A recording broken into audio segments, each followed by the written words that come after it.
DIY 教室防草シートの施工方法暴露施工編。今回は防草シートをむき出しのまま敷く暴露施工の方法をご紹介します。使用する道具はこちら。雑草が生い茂った地面に防草シートを施工していきます。まずは生えている雑草を取り除きます。できるだけ根っこから取り除きましょう。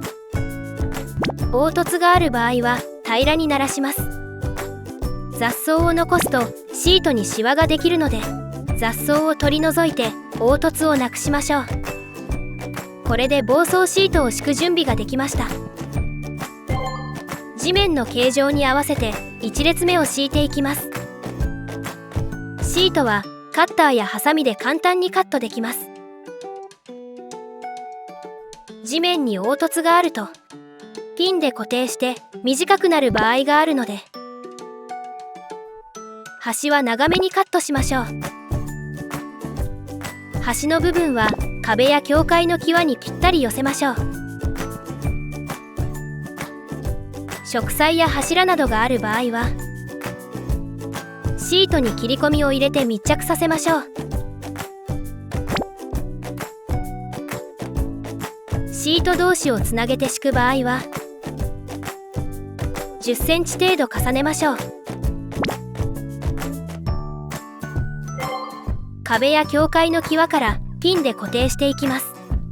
約50センチの間隔で打ち込んでいきましょう。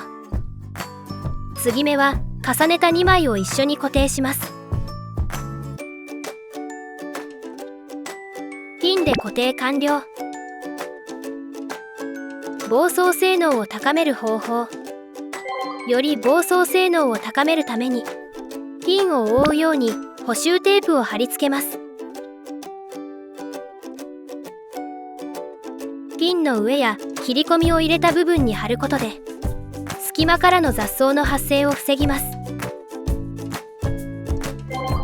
シート同士の継ぎ目は上側の端にテープの中央が通るように貼り付けます。